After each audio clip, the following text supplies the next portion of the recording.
Baik, Bismillahirrahmanirrahim. Assalamualaikum warahmatullahi wabarakatuh. Assalamualaikum warahmatullahi wabarakatuh. Innal hamdalillah nahmaduhu wa nasta'inuhu wa nastaghfiruh wa na'udzu billahi min syururi anfusina wa min sayyi'ati a'malina. May yahdihillahu fala mudilla lahu wa may yudlil fala hadiya lahu. Asyhadu an la ilaha illallah wahdahu la syarika lah wa asyhadu anna Muhammadan abduhu wa rasuluh. Amma ba'd. Pertama-tama marilah kita senantiasa memanjatkan puji dan syukur kita atas kehadirat Allah Subhanahu wa taala, karena di mana pada pagi hari ini kita masih diberi nikmat waktu luang, terlebih lagi nikmat iman dan Islam, sehingga kita masih dapat menyempatkan waktu untuk hadir dalam kajian Islam online. Salawat serta salam telah pula kita kirimkan kepada Rasulullah Muhammad Sallallahu Alaihi Wasallam, Nabi yang menjadi uswatun hasanah atau suri tauladan yang baik bagi kita semua. Ya baik, kami ucapkan ahlan wa sahlan kepada Al-Ustaz Dr. Irwan Fitri LC serta seluruh hadirin yang telah bergabung pada kajian Islam online dengan pembahasan kitab Hadis Sahih Bukhari pertemuan ke-12 dengan pembahasan hadis ke-22, hadis ke-23, hadis ke-24 dan hadis ke-25. Sebagai informasi kepada seluruh hadirin, kajian Islam online merupakan kajian yang diadakan oleh grup Sesi and Friends for Allah. Baik, selanjutnya kami menyampaikan kepada seluruh hadirin di mana kajian kita akan diadakan dua sesi. Sesi pertama yaitu penyampaian materi oleh Al-Ustaz dan dilanjutkan dengan sesi kedua yaitu sesi tanya jawab. Kami juga menghimbau kepada seluruh hadirin agar mengaktifkan mikrofon selama penyampaian materi berlangsung. Baik, untuk mengefisienkan waktu, kami persilahkan kepada Al-Ustaz Dr. Irwan Fitri LC untuk menyampaikan materi. Kepada Al-Ustaz, tafadhol mashkura. Baik. Bismillahirrahmanirrahim. Wassalatu wassalamu ala Rasulillah wa ala alihi wa sahbihi wa man wala. Yaqulu Rabbuna tabaraka wa ta'ala fi muhkamit tanzil wa huwa asdaqul qailin. Ba'da a'udzu billahi minasyaitonir rajim. Ya ayyuhalladzina amanu taqullaha haqqa tuqatih wa la tamutunna illa wa antum muslimun. Tapi Ustaz, suara tak masih bergema-gema Ustaz? Kemadi? Iya.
Tapi Ustaz, suara tak tidak terdengar.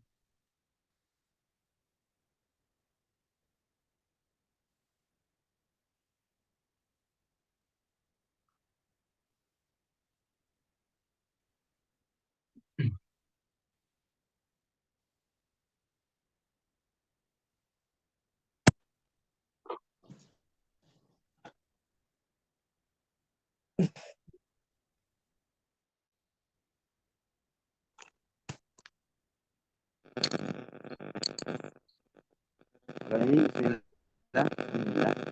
Sudah bagus? Masih kurang jelas Ustaz.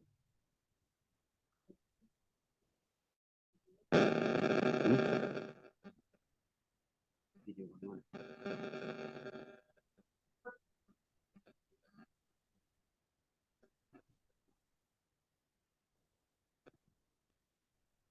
Assalamualaikum. Gimana?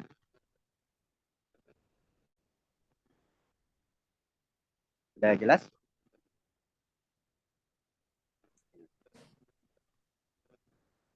Iya, masih masih terdengar kresek-kresek Ustaz. Bisa di? Iya, sepertinya headsetnya mungkin Ustaz. Ya.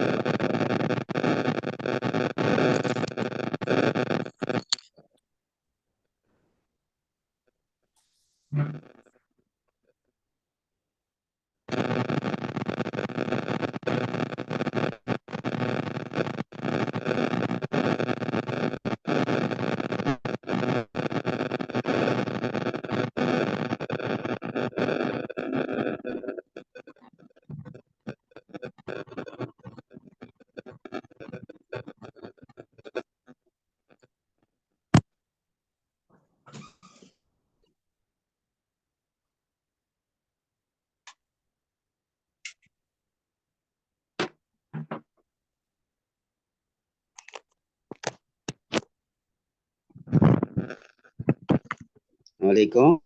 Sudah bagus ya? Iya Ustaz, sudah jelas. Ya. Alhamdulillah. Baik, kita mulai.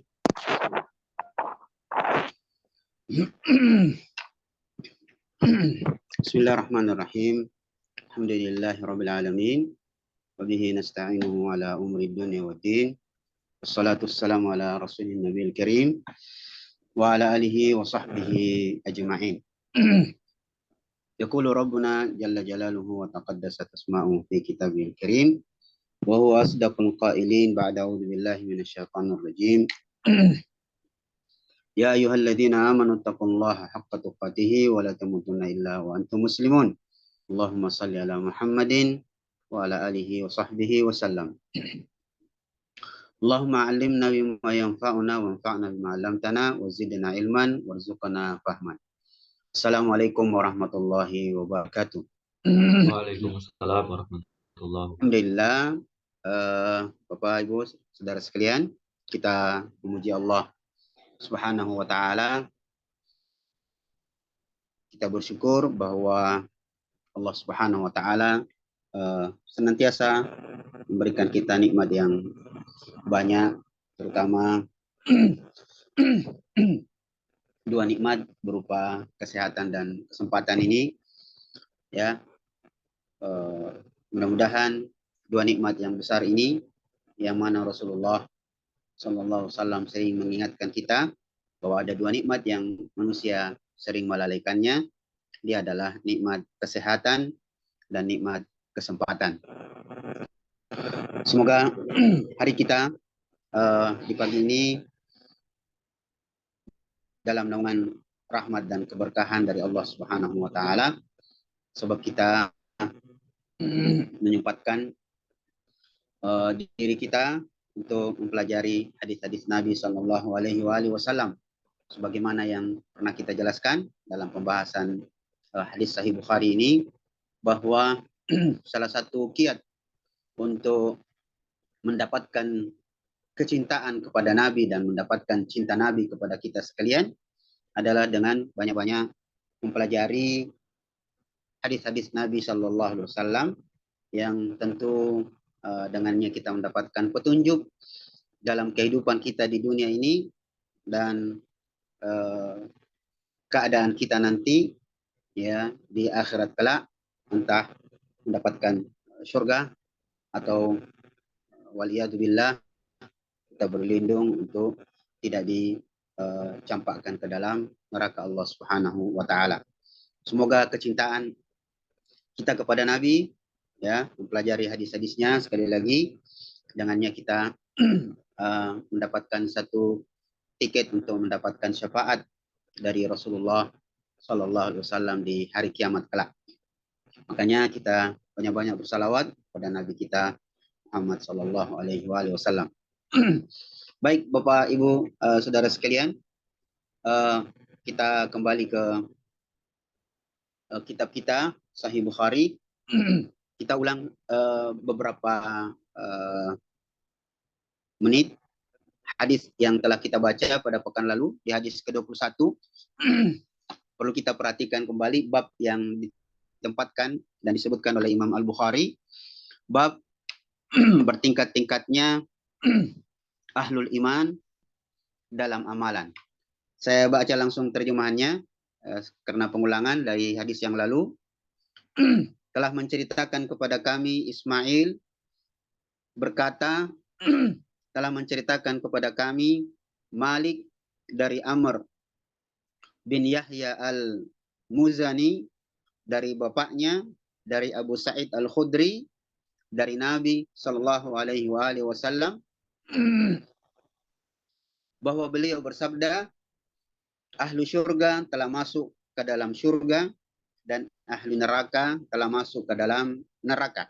Telah kita jelaskan dulu bahwa maksudnya ketika penduduk syurga yang telah ditetapkan sebagai penghuni syurga dimasukkan ke dalam syurga, dan ketika penduduk neraka ketika ditakdirkan untuk masuk ke dalam neraka, maka kemudian Allah Subhanahu wa taala berfirman, keluarkan dari mereka siapa yang di dalam hatinya ada iman sekalipun sebesar biji sawi.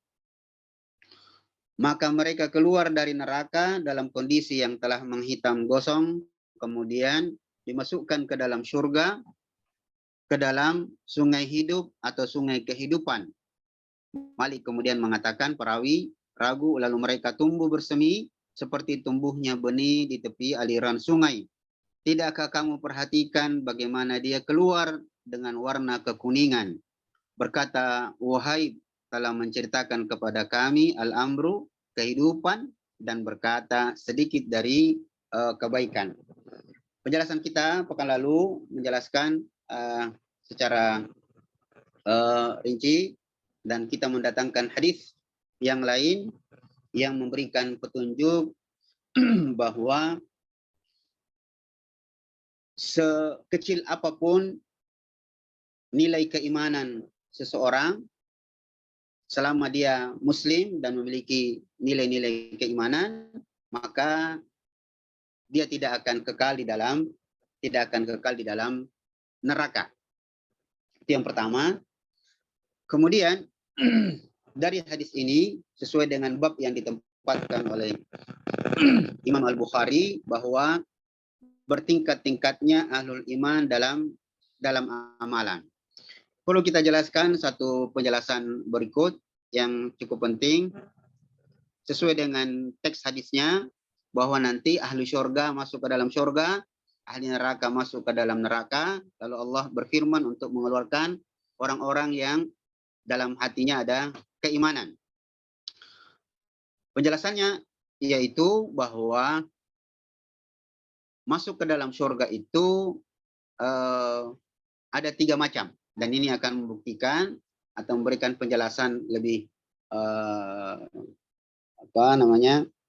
lebih detail bahwa keimanan seseorang itu memang keimanan seorang muslim dengan muslim yang lain itu bertingkat-tingkat. Ada tingkatan iman yang tinggi, ada tingkatan yang rendah. Untuk itu perlu dipahami bahwa di akhirat nanti masuk surga itu 3 macam. Ya, cara masuk surga itu 3 macam. Yang pertama, nanti di akhirat ada golongan yang masuk surga tanpa tes, bebas tes. Dia masuk surga tanpa ditanya-tanyai, ya. Dia masuk begitu saja. Ya. Itu berdasarkan hadis Nabi SAW yang potongannya mengatakan, yadkhulu min ummati al-jannata sab'una alfan bighairi hisabin wala adab. Nanti ada orang dari umatku kaum muslimin nanti, kata Rasulullah, sebanyak 70.000 orang masuk ke dalam surga tanpa diadab dan tanpa dihisab. Jadi dia tidak melalui neraka, bahkan ditanya-tanya pun tidak. Ya. Jadi masuk surga bebas tes. Inilah golongan pertama yang memiliki ya tingkat keimanan yang luar biasa sehingga dia masuk surga bebas tes. Dalam keterangan itu Rasulullah menyebut 70.000. Jadi nanti ada 70.000 umat Nabi Sallallahu Alaihi Wasallam yang masuk surga, dipilih oleh Allah tanpa tes. Ternyata berita gembiranya bahwa jumlah 70.000 itu bukanlah jumlah dimulai dari zaman Nabi sampai hari kiamat. Tidak, melainkan penjelasan para ulama yang didapatkan dari beberapa keterangan hadis yang lain bahwa 70.000 dari umat Nabi itu maksudnya setiap zaman. Jadi ini berita gembiranya bahwa setiap 100 tahun Allah memilih 70.000 orang untuk nanti masuk surga tanpa hisab. Ya, itu golongan pertama. Jadi kalau kita bisa hitung mulai dari zaman Nabi 100 tahun kemudian setiap kurun ada 100 tahun dipilih 70.000. 100 tahun kemudian ya ada 70.000. Jadi kalau sekarang sudah 15 abad, 1.500 tahun ya setiap 100 tahunnya ada 70.000 sampai hari kiamat. Jadi alhamdulillah itu berita gembiranya. Jadi bukan sekadar 70.000 dari zaman Nabi sampai hari kiamat. Golongan kedua atau cara kedua masuk surga adalah mereka nanti sebelum masuk surga akan dihisap, akan ditanya-tanyai ya di hari kiamat sebelum memasuki surga Allah Subhanahu wa taala. Itu tingkatan masuk surga yang ditunjukkan bahwa itu juga mengenai keimanannya, maka dia masuk surga ya, tetap dihisap tetapi tidak lewat neraka. Tingkatan yang ketiga dari orang yang masuk surga nanti dari umat Nabi Sallallahu Alaihi Wasallam, ada yang masuk surga tapi mereka istilahnya dititipkan dulu di dalam neraka. Nanti di dalam neraka mereka akan mendapatkan ya beberapa balasan siksaan dari Allah Subhanahu wa taala sesuai dengan perbuatannya di dunia dahulu. Jadi ini ada tingkatan masuk surga yang sekali lagi menjelaskan tentang tingkat keimanan seseorang. Ada pun nanti penjelasan tentang apa yang menjadi syarat-syarat masuk surga tanpa hisab, tanpa tes. Nanti akan datang hadisnya pada kitab kita ini, ya kitab Sahih Al-Bukhari. Kita berdoa kepada Allah Subhanahu wa taala ya, kalaupun nanti kita masuk surganya dites-tes ya, mudah-mudahan kita masuk dalam kelompok yang kedua yang tidak ya, jangan sampai dititipkan di dalam neraka dulu. Sebab saudara sekalian ya, bahwa jangankan di dalam neraka, penantian di padang mahsyar saja nanti di hari kiamat adalah penantian yang lama dan itu sudah cukup menyiksa. Rasulullah SAW mengatakan bahwa penantian di hari kiamat itu lamanya selama 50.000 tahun. Jadi kita berdiri di padang mahsyar pada hari kiamat khamsuna alfasana selama 50.000 tahun. Dan itu 50.000 tahun adalah dimensi waktu di akhirat. Yang kita semua sudah sering mendengar bahwa perbandingan waktu antara di akhirat kelak dengan di dunia ini, satu hari di sana sama dengan 1000 tahun umur dunia. Maka bisa kita kalkulasi 50.000 tahun. Setiap tahunnya 360 hari atau 365. Kalau hitungan Islam 360. 360 kali 1000 berarti 360.000 kali 50.000 kalau tidak salah sampai 18 miliar. Sampai 18 miliar tahun. Begitu lamanya nanti kita ya menanti di padang mahsyar, karena kita akan dipertemukan kembali dengan orang-orang yang pernah kita kenal, dengan orang-orang yang pernah ya kita berinteraksi dengannya, dan setiap orang akan diberikan kesempatan untuk menuntut. Saking adilnya hari kiamat nanti itu, sampai-sampai Rasulullah mengatakan nanti di hari kiamat yang akan menunjukkan keadilan Allah Subhanahu wa taala, sampai kambing pun nanti dihidupkan kembali di hari kiamat, lalu dia diberikan kesempatan untuk menuntut, ya, untuk menuntut, ya, keadilan tentangnya. Disebutkan dalam riwayat tentang tanduknya, ya, siapa yang mematahkannya, kenapa dipatahkan. Itu menunjukkan keadilan Allah Subhanahu wa taala nantinya di hari kiamat. Itu beberapa penjelasan tambahan bahwa keimanan seseorang atau keimanan kaum muslimin itu, ya, bertingkat-tingkat. Kita pindah ke hadis yang baru, hadis yang ke-22. Haddatsana Muhammad bin Ubaidillah qala haddatsana Ibrahim bin Sa'd an Salihin an Ibn Shihab an Abi Umamah bin Sahl bin Hunayf annahu sami'a Aba Sa'id al-Khudri yaqulu qala Rasulullah sallallahu alaihi wasallam baina ana naimun ra'aitun nasa yu'raduna alayya wa alaihim khumusun minha ma yablughu thudiya wa minha ma duna dhalika wa urida alayya Umar ibn al-Khattab wa alaihi qamisun yajurruhu qalu wa ma awwalta dhalika ya Rasulullah qala ad-din.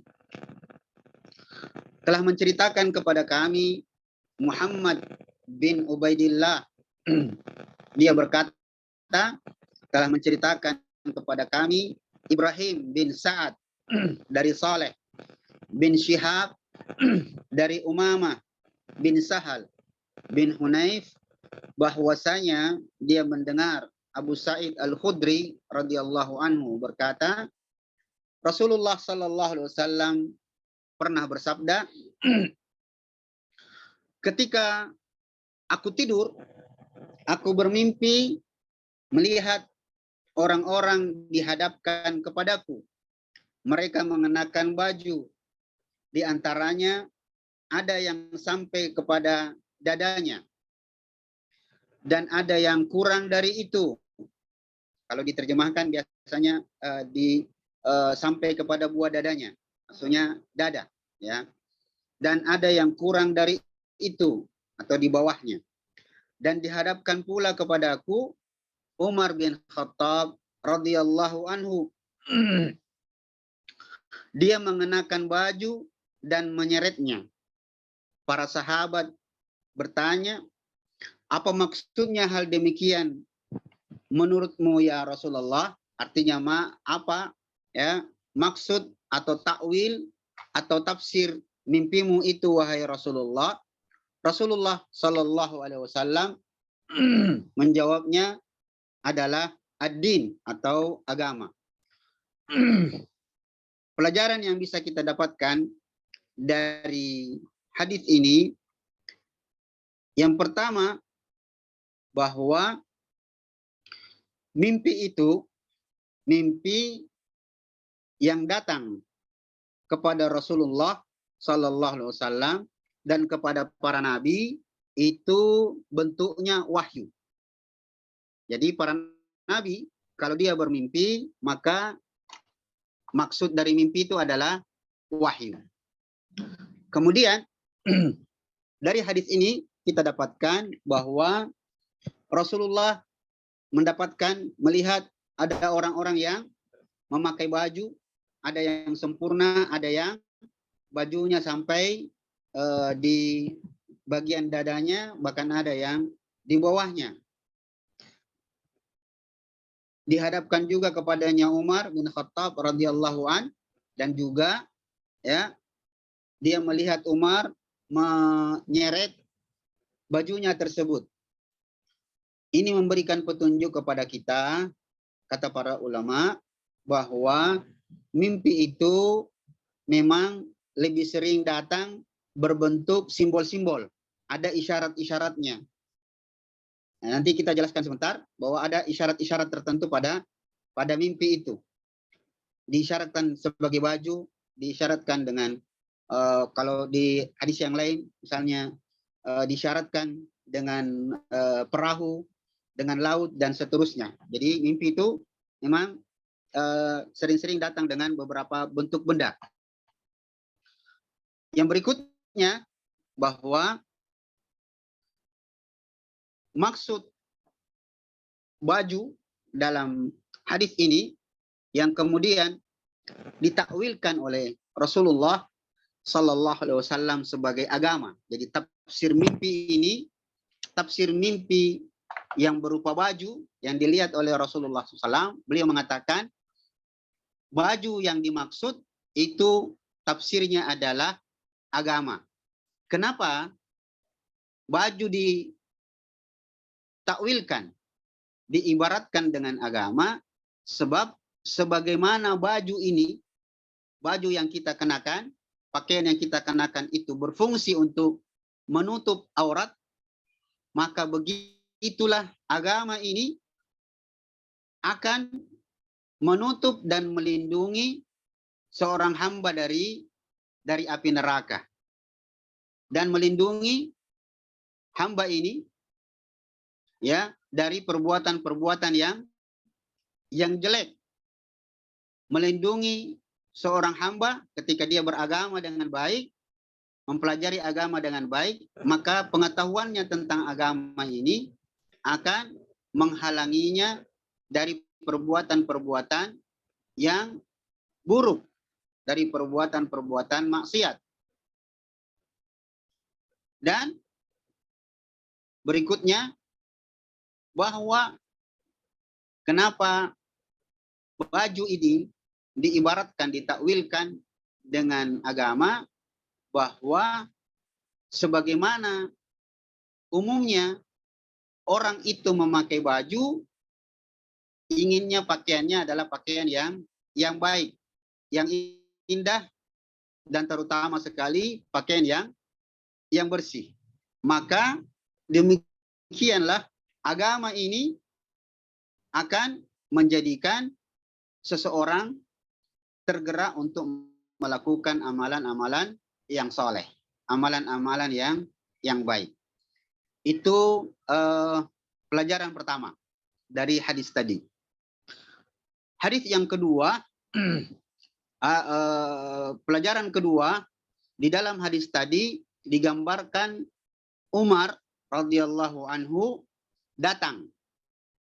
Ini menunjukkan bahwa Umar radhiyallahu anhu, ya saudara sekalian, memiliki keutamaan di sisi Rasulullah Sallallahu Alaihi Wasallam.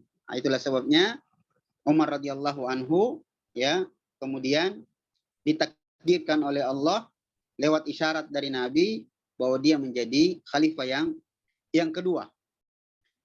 Tetapi hadis ini tentang Umar bukan berarti Umar lebih mulia daripada Abu Bakar. Jadi tetap Abu Bakar lebih mulia daripada Umar. Sekalipun dalam hadis ini Abu Bakar tidak disebut. Pelajaran yang ketiga, saudara sekalian, kalimat bahwa Umar menyeret pakaiannya. Maka maknanya menyeret pakaiannya itu menunjukkan sebagaimana pakaian jika terseret pada tanah maka dia akan meninggalkan bekas. Demikianlah agama ini ya sejak dibawa oleh Nabi Sallallahu Alaihi Wasallam, kemudian beliau meninggal, maka beliau meninggalkan bekas dari agama ini dengan peninggalan yang indah, meninggalkan sunnah-sunnah yang baik, yang kemudian menjadi pedoman bagi kehidupan setiap muslim. Itu pelajarannya. Pelajaran tambahannya tentang mimpi, kita tidak apa-apa belok sedikit. Perlu dipahami bahwa mimpi itu terbagi tiga. Mimpi terbagi tiga. Ya. Yang pertama, sesuai dengan sabda Nabi Sallallahu Alaihi Wasallam, ar-ru'a salah. Mimpi terbagi tiga. Yang pertama, ru'yatul hasanah, mimpi yang baik. Fa innahu minallah. Mimpi yang baik itu mimpi yang benar, itu datangnya dari Allah, dan rata-rata mimpinya adalah mimpi yang indah. Bentuk mimpi yang kedua adalah ahwilus syaitan. Ada mimpi yang merupakan gangguan setan. Inilah biasa disebut sebagai mimpi buruk. Jadi mimpi buruk itu adalah bagian dari gangguan setan.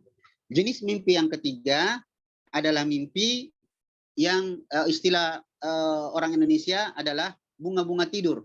Sesuatu yang dilihatnya ketika dia berada dalam keadaan sadar, lalu dia terbawa ke dalam tidurnya. Itu namanya bunga-bunga tidur. Kemudian, minta maaf Bapak Ibu jemaah sekalian, sedikit agak panjang penjelasannya.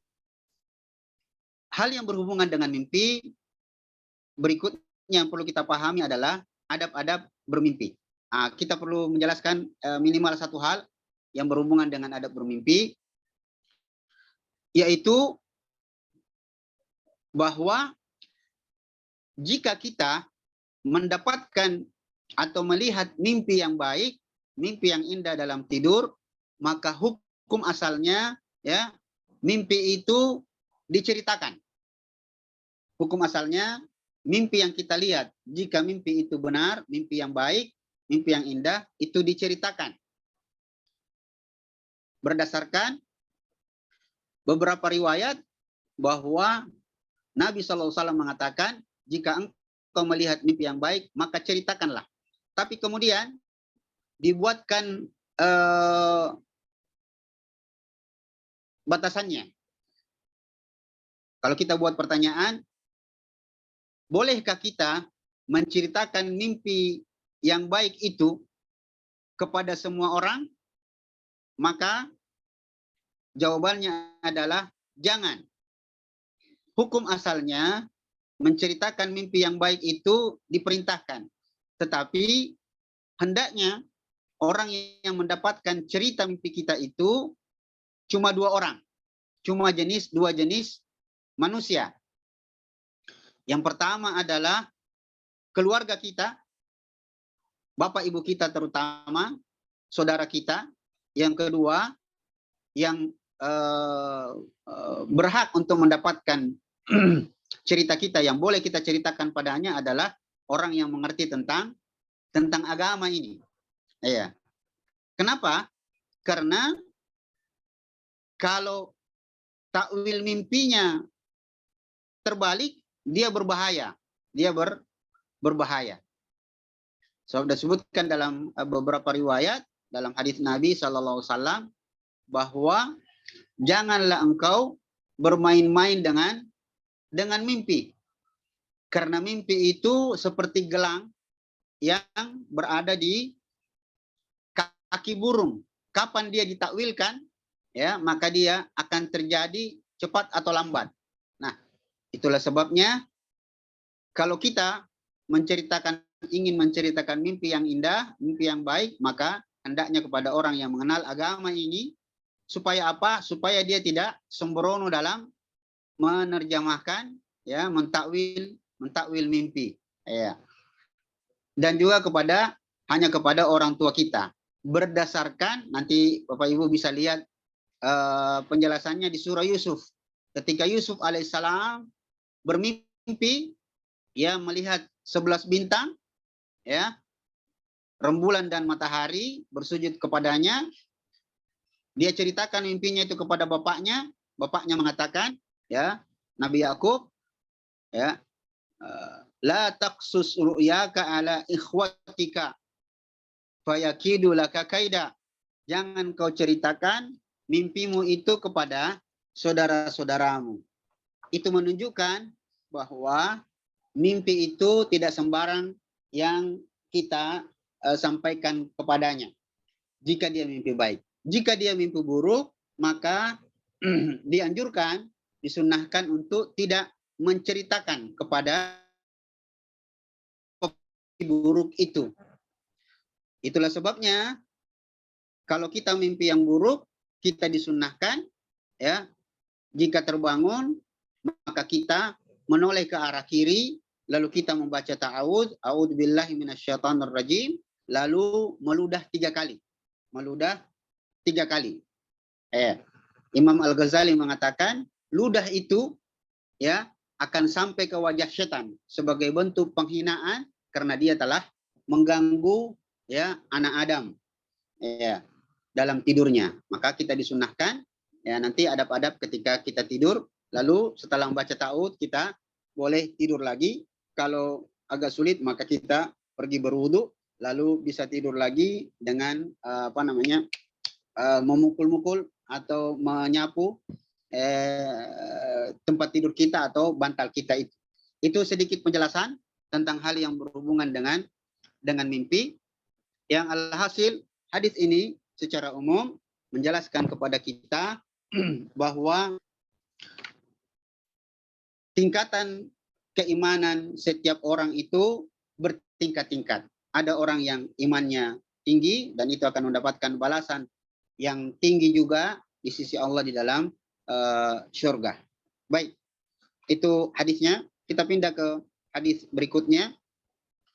Bab malu bagian dari iman.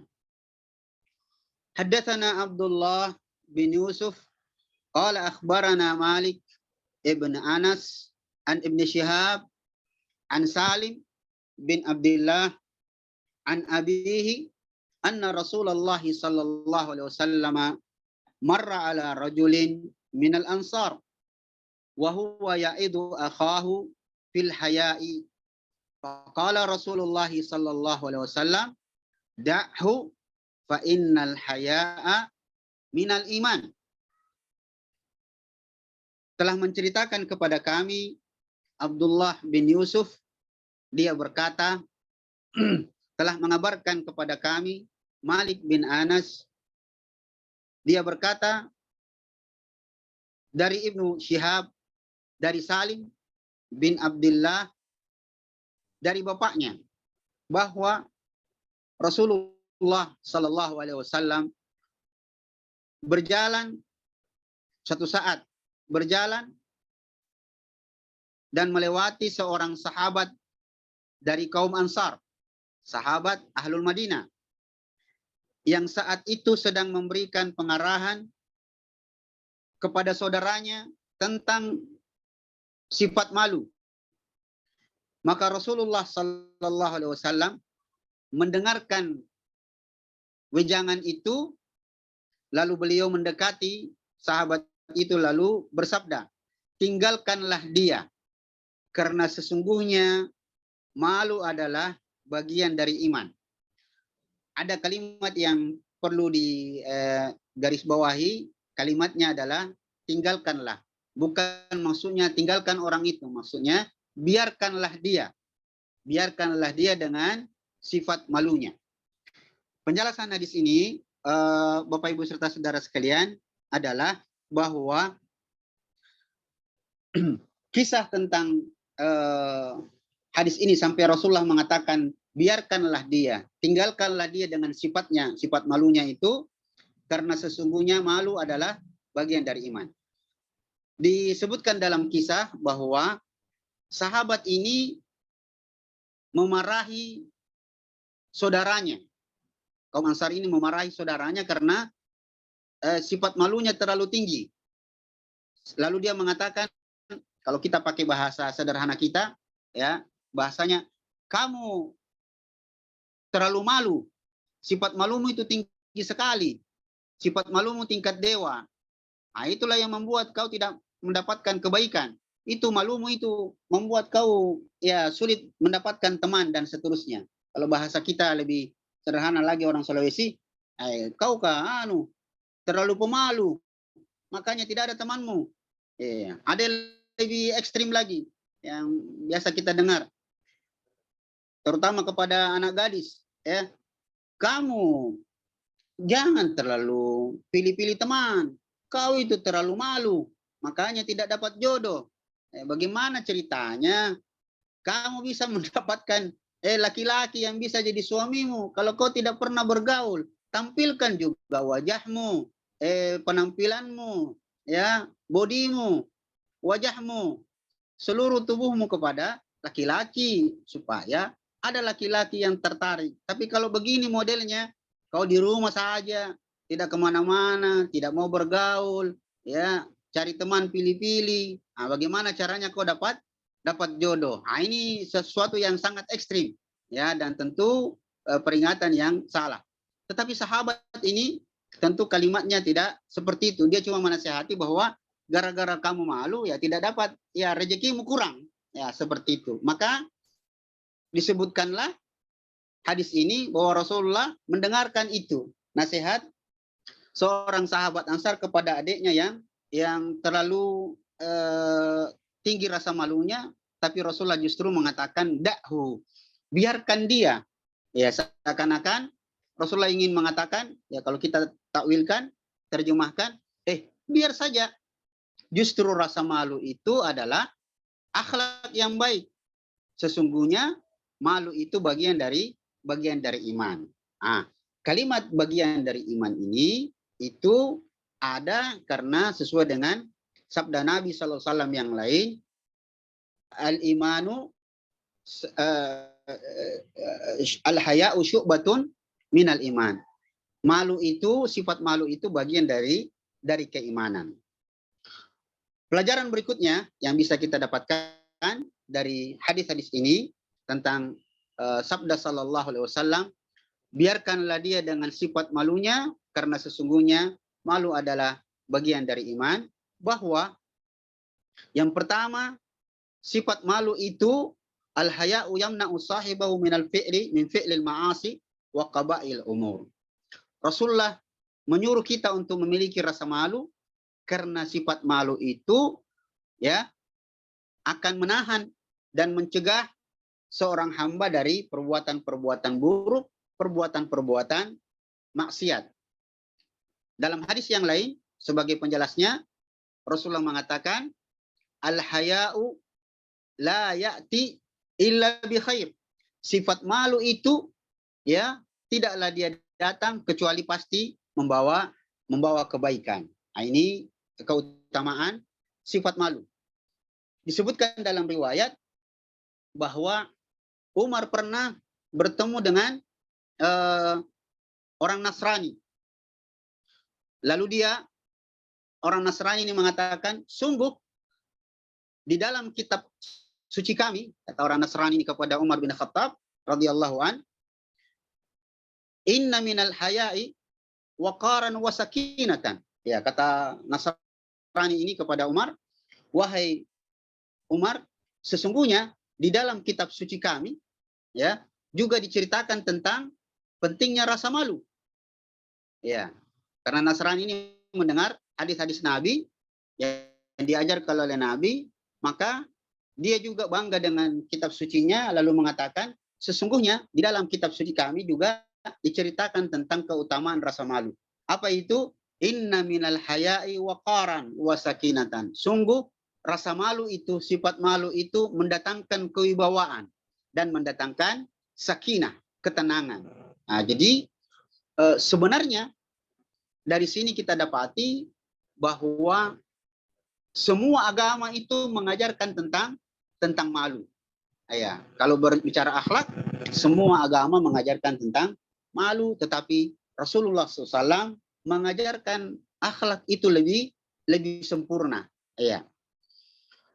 Kemudian perlu dipahami bahwa malu di sini adalah kemampuan untuk tidak melakukan perbuatan-perbuatan yang tercela. Jadi malu di sini bukan seperti orang yang tersipu-sipu malu. Bukan itu maksudnya malu. Malu memang adalah kemampuan untuk menahan diri dengan rasa malunya itu untuk melakukan keburukan. Bahkan untuk menahan orang dari perbuatan jahatnya ketika dia dijahati itu sangat baik. Contoh begini, ada satu kisah, ada seorang petani ya mendapati kebunnya itu dicuri orang anunya, kapasnya oleh seseorang. Tapi karena sang pemilik ini memiliki rasa malu, dia tidak menahan dan tidak menegur sang pencuri itu. Ya, kenapa? Karena dia khawatir kalau terjadi dia larang orang itu, dia menegurnya, ya dia mencuri pelan-pelan itu kapasnya, bisa terjadi pertengkaran dan nanti akibatnya akan diseret ke pengadilan, dan itulah yang tidak diinginkan oleh sang pemilik kebun, karena dia tidak mau hanya persoalan yang sepele, bagian dari kebunnya diambil sedikit lalu dia harus ya masuk dan diproses di pengadilan. Jadi ini sifat malu yang sangat penting. Sifat malu yang berikutnya yang perlu kita pelajari bersama, terutama kepada kaum wanita, adalah sifat malu yang mengantarkan seorang wanita untuk bisa menjaga ya harkat dan martabatnya sebagai seorang wanita, terutama masalah auratnya. Mari kita dengarkan contoh yang sangat indah dari Aisyah radhiyallahu anha. Beliau pernah mengatakan ya bahwa biasanya kalau saya berada di rumah saya bebas menanggalkan pakaian saya karena ini adalah rumah saya. Ketika suamiku Rasulullah SAW meninggal dunia dan dia dikuburkan di daerah kamarku, ketika saya masuk ke dalam kamarku, ya ke dalam rumahku, saya tidak malu menanggalkan pakaianku. Iya. Ketika bapakku meninggal dunia, Abu Bakar, dan dikuburkan berdampingan dengan suamiku, setiap kali saya masuk ke dalam kamarku, saya tidak merasa ragu untuk menanggalkan pakaianku. Tapi ketika Umar radhiyallahu anhu meninggal dunia dan dia minta izin sebelum meninggalnya untuk dikuburkan nanti berdampingan dengan kekasihnya Rasulullah dan Abu Bakar, ya, maka sejak Umar dikuburkan dekat dengan suami dan ayahku, sejak saat itu saya tidak berani menanggalkan pakaianku ya di dalam rumahku sendiri, ya, karena di situ sudah ada jenazah Abu Bakar, jenazah Umar bin Khattab. Kita lihat, padahal secara logika bahwa ya tentu tidak mengapa karena itu mayat, dia tidak akan lihat Anda. Tapi ini menunjukkan betapa wanita sekelas Aisyah radhiyallahu anha begitu berhati-hati dalam menjaga auratnya, dan itulah yang harusnya ya dilakukan oleh kaum muslimin, kaum muslimat, wanita-wanita semuanya sebenarnya, bukan cuma wajib bagi wanita muslimah, tetapi seluruh manusia. Sebab kenapa? Membuka aurat, ya apalagi sampai telanjang, itu sebenarnya adalah hukuman. Kalau kita kembali ke dalam sejarah, ya saudara sekalian, kita dapati Adam dan Hawa ketika berada di dalam surga itu memakai pakaian yang sangat indah. Tapi ketika dia melanggar aturan dari Allah Subhanahu wa taala, akibat dosanya dia pun kemudian ya pakaiannya lucut. Itu artinya telanjang itu zaman dulu itu dianggap sebagai hukuman. Adapun sekarang dunia sudah terbalik. Telanjang membuka aurat itu dianggap sebagai sebuah peradaban. Kenapa itu terjadi? Karena sifat malu sudah hilang dari hati kebanyakan manusia. Disinilah sebabnya Rasulullah SAW mengingatkan kita tentang pentingnya ya sifat malu dalam kehidupan seorang hamba, terutama seorang muslim. Ini saja dulu Bapak serta saudara sekalian hadis yang bisa kita bacakan. Semoga bermanfaat. Sisanya kita tanya jawab. Sallallahu alaihi Muhammadin wa ala alihi wa sahbihi wasallam. Assalamualaikum warahmatullahi wabarakatuh. Waalaikumsalam warahmatullahi wabarakatuh. Ya, baik, demikian pembahasan hadis yang insyaallah menarik dan insyaallah bisa kita petik hikmah dari hadis yang telah dijelaskan oleh Al Ustaz. Selanjutnya kami akan buka sesi tanya jawab. Jadi kepada seluruh hadirin yang ingin mengajukan pertanyaan, silahkan untuk menyalakan mikrofon serta kamera atau bertanya di room chat Zoom. Baik, kami persilahkan.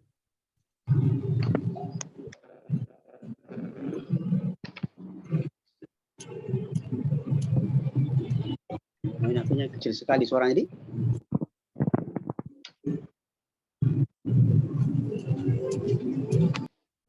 Iya, ada pertanyaan?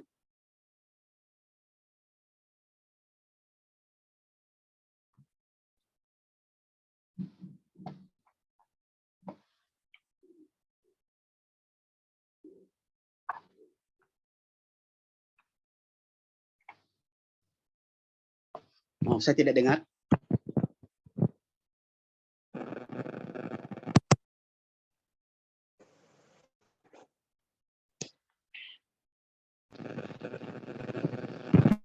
Iya, Tapi Ustaz, suara saya terdengar?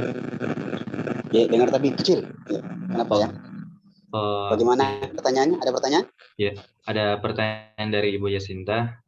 Pak Ustadz, bagaimana dengan keadaan seseorang di akhirat kelak yang mana ketika dia memasak kepiting, kepitingnya itu masih dalam keadaan hidup, dimasukkan ke air mendidih di belanga yang diletakkan di atas api yang menyala. Apakah kepiting itu di akhirat kelak akan mengadu kepada Allah? Apakah orang yang memasaknya dalam keadaan hidup-hidup itu akan disiksa oleh Allah? Demikian Ustaz. Baik, saya tidak terlalu mengerti tentang kepiting itu. Apakah memang kepiting itu selalu dibeli dalam keadaan hidup ya? Kayaknya kalau saya perhatikan, itu memang rata-rata kepiting memang dibeli dalam keadaan hidup. Iya, Dan Ustaz. susah matinya dia. Iya. Nanti direbus baru dia mati. Begitu ya? Iya, biasanya begitu. Iya, jadi begini, memasak hewan itu tentu atau begini, kita biasa mendengarkan bahwa ada perbuatan-perbuatan tertentu yang tidak dibolehkan dalam agama kita, seperti jika bentuk perbuatan itu menyiksa. Nah, sekarang apakah ketika kita memasak kepiting itu masuk dalam perbuatan dosa, termasuk dalam perbuatan dosa karena menyiksanya, memasaknya dalam keadaan hidup? Maka jawabannya dilihat bahwa bentuk binatang itu memang ketika akan dikonsumsi memang dia dimasak dalam keadaan hidup. Ya.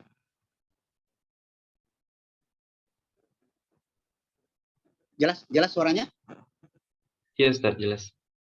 Jelas ya. Iya, baik. Alhasil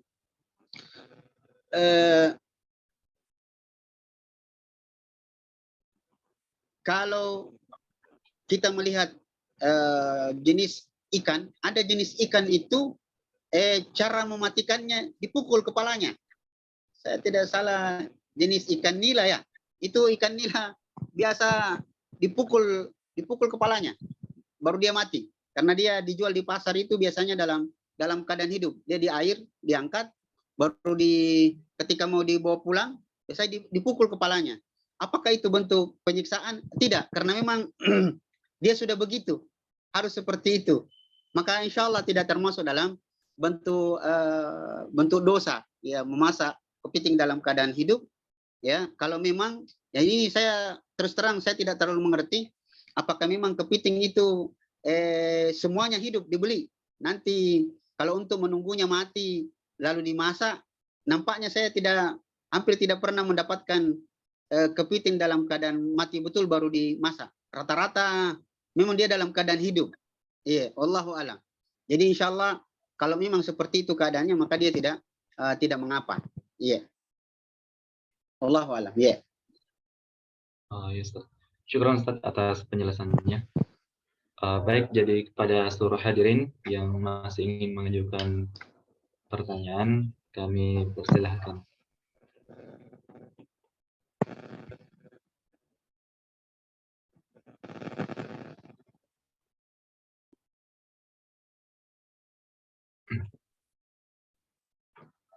Ya, ada pertanyaan lain? Saya Ustaz ada satu pertanyaan. Ya. Terkait tadi telah jelaskan Ustaz bahwa kelak seseorang yang di dalam hatinya itu terdapat iman meskipun hanya sebesar biji sawi, itu kelak akan dikeluarkan dari neraka dan dimasukkan ke dalam surga Ustaz. Tapi Ustaz, suara saya terdengar Ustaz? Kurang dengar. Nanti minta maaf Saya sekali. ulang Kenapa? Ustaz. Nih, agak ya. Bagaimana orang masuk ke dalam surga? Iya, saya ulang Ustaz. Tadi telah kita jelaskan Ustaz hadis mengenai bahwa kelak ketika seseorang itu di dalam hatinya terdapat iman sebesar biji sawi, itu kelak akan dikeluarkan dari neraka dan dimasukkan ke dalam surga Ustaz. Nah, bagaimana dengan orang-orang yang melakukan perbuatan-perbuatan syirik Ustaz, di mana perbuatan syirik itu termasuk dari pembatal keislaman atau keimanan seseorang Ustaz. Apakah kelak juga masuk ke dalam kategori itu Ustaz? Jadi tentang syirik Allah jelas mengatakan la in asyrakta la yahbatanna amalu. Kalau engkau berbuat syirik maka semua amalanmu akan batal. Dalam ayat yang lain Allah mengatakan innallaha la yaghfiru ayyushraka bihi wa yaghfiru ma duna dzalika liman yasha. Sesungguhnya dosa syirik itu tidak akan diampuni oleh Allah Subhanahu wa taala. Yang akan diampuni cuma dosa selain syirik. Dosa membunuh seterusnya ya, sekalipun dia masuk dalam kategori dosa besar, dia akan mendapatkan ampunan dari Allah Subhanahu wa taala. Adapun syirik itu tidak diterima amalannya. Tidak diterima ya taubatnya kalau dia berada dalam keadaan ya syirik. Nah, untuk kita menjelaskan sedikit, dosa syirik itu atau begini kalimat lainnya. Kalau ada orang dalam kehidupannya dia muslim tapi melakukan perbuatan-perbuatan syirik dalam kehidupannya, misalnya dia jadi dukun atau pergi ke dukun atau sering membawa sesajenan ya, pokoknya semua perbuatan syirik. Kalau dia sempat bertobat sebelum matinya, maka tentu tobatnya akan diterima oleh Allah Subhanahu wa taala. Yang dimaksud bahwa Allah tidak menerima dosa syirik, taubat dari dosa syirik adalah orang yang sudah mau mati, gar-gar, itu napasnya sudah ditenggorokan, itu tidak akan diterima lagi taubatnya kepada Allah Subhanahu wa taala. Maka orang yang mati dalam keadaan syirik itulah yang nanti tidak akan mendapatkan ya ampunan dan jatah masuk surga sekalipun dia pernah menjadi seorang muslim, bahkan statusnya pun tetap muslim waktu dia hidup di dunia dengan KTP-nya, tetapi dia melakukan dosa syirik lalu dia mati dengannya, maka dia tidak akan dikeluarkan dari api neraka. Iya. Orang musyrik bersama dengan orang musyrik lainnya, orang-orang kafir lainnya di dalam neraka. Iya, Allahu a'lam. Ya, syukran Ustaz atas jelasannya. Afwan, ya. Ya. Pertanyaan selanjutnya dari Ibu Sutina Made. Pertanyaannya, amalan-amalan apa yang utama untuk masuk surga tanpa hisab? Ya, demikian Ustaz. Diulang lagi. Saya kurang dengar. Ya. Amalan-amalan apa? Amalan-amalan apa yang utama untuk masuk surga tanpa hisab? Oh ya.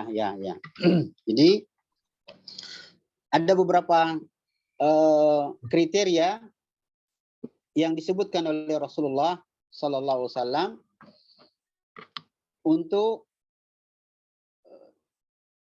masuk dalam golongan 70.000 orang yang masuk surga tanpa dihisab dan tanpa diadab. Dalam hadis dikatakan la yatatayyarun wala yaktawun. Ciri pertama orang yang insya Allah akan masuk surga tanpa tes masuk dalam golongan 70.000 orang itu. Yang pertama, la yastarqun, mereka tidak suka minta diruqyah. Yang kedua, tidak suka tatayur. Tatayur itu bahasa agak dekatnya itu adalah tidak suka pamali-pamali. Ya. Tatayur itu asal katanya dari burung yang kalau dia mau melakukan sesuatu, jadi orang jahiliyah dulu itu kalau mau pergi bersafar, sebelum dia bersafar dia terbangkan dulu burung. Kalau burungnya terbang ke arah kanan, maka dia akan jadi berangkat. Kalau burungnya terbang ke kiri, maka dia membatalkan ya perjalanannya. Itu namanya tatayur. Atau yang mirip-mirip tatayur itu adalah mencari hari-hari baik. Ya, kalau mau mengawinkan anaknya, maka dicari hari-hari baik. Menghindari hari-hari tertentu. Menghindari kalau di sebuah beberapa kampung itu, beberapa suku menghindari hari Selasa. Tidak mau kawin atau mengawinkan di hari Selasa. Karena dalam bahasa Makassar, Selasa itu mirip dan dekat dengan salah-salah. Nanti salah-salah katanya.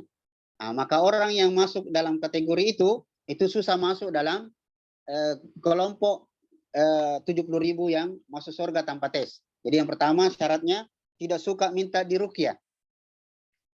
Artinya tidak boleh seseorang ya membiasakan dirinya sedikit-sedikit sakit pergi lagi ke ustadz minta diruqyah lagi. Ya. Yang kedua tidak suka tatayur, tidak suka pamali-pamali dan seterusnya. Yang ketiga, ini insya Allah gampang dihindari, yaitu tidak layak taun, tidak berobat dengan menggunakan besi panas. Ya, besi panas yang mirip kalau binatang itu kasihan dicap stempel pakai besi yang dipanaskan dulu. Jadi dari dulu ada bentuk pengobatan dan sekarang masih ada di Cina, ya itu menggunakan besi panas. Jadi diletakkan besi yang habis dibakar lalu ditempelkan pada bagian yang sakit pada tubuh pasien. Itu 3 syarat. Yang keempat, syarat keempatnya masuk dalam golongan 70.000 yang masuk surga tanpa hisab adalah wa ala rabbihim yatawakkalun. Mereka memiliki sifat tawakal yang sangat besar kepada Allah Subhanahu wa taala. Jadi itu 4 amalan khusus yang langsung disebut oleh Nabi Sallallahu Alaihi Wasallam yang menjadi kriteria atau menjadi syarat untuk masuk dalam kelompok golongan 70.000 orang yang masuk surga tanpa hisab, tanpa adab. Iya, Allahu a'lam. Syukran Ustadz atas penjelasannya. Apaan? Yeah. Ya, kita beralih ke pertanyaan selanjutnya dari Kak Ishak. Assalamualaikum Ustadz. Saya ingin bertanya terkait cara meludahi ketika mengalami mimpi buruk.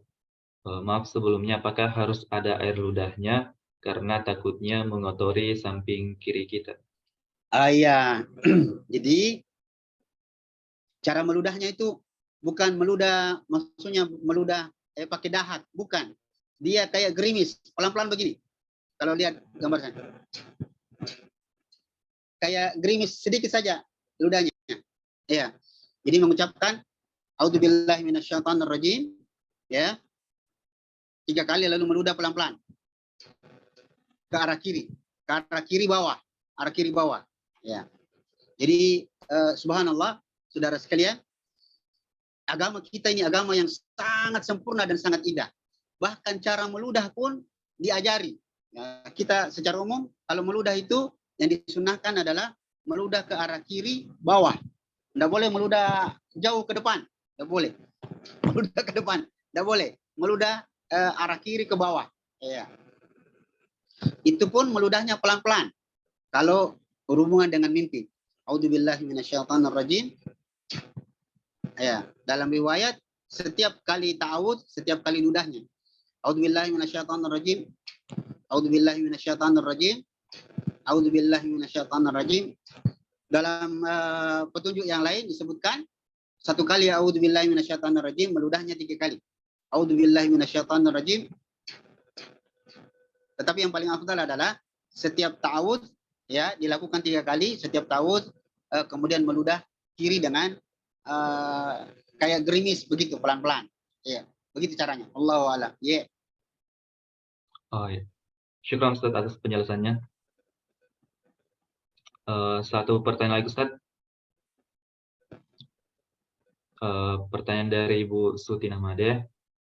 Bagaimana pengobatan yang mengorbankan ayam untuk sembuh? Jadi kalau berobat bawa ayam dan ayam itu akan mati, kemudian orang-orang tersebut sembuh. Bagaimana pandangan Islam terkait hal tersebut? Minta maaf sekali, saya kurang dengar. Oh, saya ulang dulu. Bagaimana pengobatan? Bagaimana pengobatan yang mengorbankan ayam untuk kesembuhan? Jadi kalau berobat bawa ayam dan ayamnya itu akan mati, kemudian orang-orang tersebut sembuh. Bagaimana pandangan Islam terkait hal tersebut? Ayam, sakit Iya, menggunakan iya, ayam, iya ayam. seekor ayam. Iya Ustaz. Oh itu cara syirik. Tidak boleh. Ayam itu disembelih, kan mirip-mirip dengan yang itu karena dia cuma tingkat rendah saja. Menyembelih ayam, ada yang menyembelih kambing. Tidak boleh, itu syirik. Dalam bahasa Makassar itu orang biasa menggunakan kalimat tinja, ada namanya tinja. Itu dia bernazar, lalu nanti dipotong ayamnya, lalu darahnya disebar, ya. Nanti dagingnya dimakan.